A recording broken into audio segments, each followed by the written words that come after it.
Welcome back, seekers of truth. Join us as we uncover the timeless wisdom and spiritual guidance within the pages of the Bible. Genesis 17:1-14. When Abram was 99 years old, the Lord appeared to Abram and said to him, I am El Shaddai. Walk in my ways and be blameless. I will establish my covenant between me and you, and I will make you exceedingly numerous. Then Abram threw himself on his face, and God spoke to him further. As for me, this is my covenant with you. You shall be the father of a multitude of nations. And you shall no longer be called Abram, but your name shall be Abraham. For I make you the father of a multitude of nations. I will make you exceedingly fertile, and make nations of you, and kings shall come forth from you. I will maintain my covenant between me and you and your offspring to come, as an everlasting covenant throughout the ages, to be God to you and to your offspring to come. I assign the land you sojourn in to you and your offspring to come, all the land of Canaan, as an everlasting holding. I will be their God. God further said to Abraham, As for you and your offspring to come throughout the ages shall keep my covenant.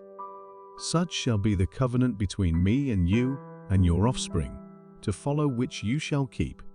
Every male among you shall be circumcised. You shall circumcise the flesh of your foreskin, and that shall be the sign of the covenant between me and you. And throughout the generations, every male among you shall be circumcised at the age of 8 days.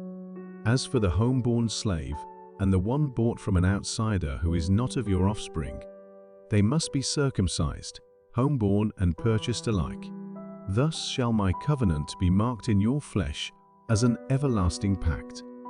And if any male who is uncircumcised fails to circumcise the flesh of his foreskin, that person shall be cut off from his kin. He has broken my covenant. Psalm 34:1-6. I will bless the Lord at all times. His praise shall continually be in my mouth. My soul makes its boast in the Lord. Let the humble hear and be glad. O magnify the Lord with me, and let us exalt his name together. I sought the Lord, and he answered me, and delivered me from all my fears. Look to him, and be radiant, so your faces shall never be ashamed. This poor man cried, and the Lord heard, and saved him out of all his troubles. Proverbs 19:1. Better is a poor man who walks in his integrity than one who is crooked in speech and is a fool. Here are the verses from Matthew 15:21-28 and Mark 7:24-37, Matthew 15:21-28. Leaving that place, Jesus withdrew to the region of Tyre and Sidon. A Canaanite woman from that vicinity came to him, crying out, Lord, Son of David, have mercy on me. My daughter is demon-possessed and suffering terribly. Jesus did not answer a word. So his disciples came to him and urged him, Send her away, for she keeps crying out after us.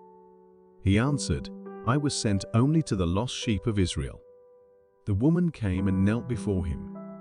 Lord, help me, she said. He replied, It is not right to take the children's bread and toss it to the dogs. Yes, it is, Lord, she said. Even the dogs eat the crumbs that fall from their master's table. Then Jesus said to her, Woman, you have great faith. Your request is granted. And her daughter was healed at that moment.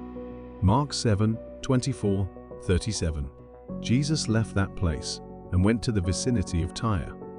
He entered a house and did not want anyone to know it, yet he could not keep his presence secret. In fact, as soon as she heard about him, a woman whose little daughter was possessed by an impure spirit came and fell at his feet. The woman was a Greek born in Syrian Phoenicia. She begged Jesus to drive the demon out of her daughter. First, let the children eat all they want, he told her, for it is not right to take the children's bread and toss it to the dogs. Lord, she replied, even the dogs under the table eat the children's crumbs. Then he told her, for such a reply, You may go, the demon has left your daughter. She went home and found her child lying on the bed and the demon gone. Then Jesus left the vicinity of Tyre and went through Sidon, down to the Sea of Galilee, and into the region of the Decapolis.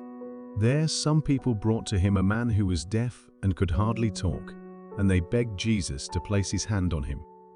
After he took him aside, away from the crowd, Jesus put his fingers into the man's ears. Then he spit and touched the man's tongue. He looked up to heaven, and with a deep sigh said to him, Ephphatha, which means be opened. At this, the man's ears were opened, his tongue was loosened, and he began to speak plainly. Jesus commanded them not to tell anyone. But the more he did so, the more they kept talking about it. People were overwhelmed with amazement. He has done everything well, they said.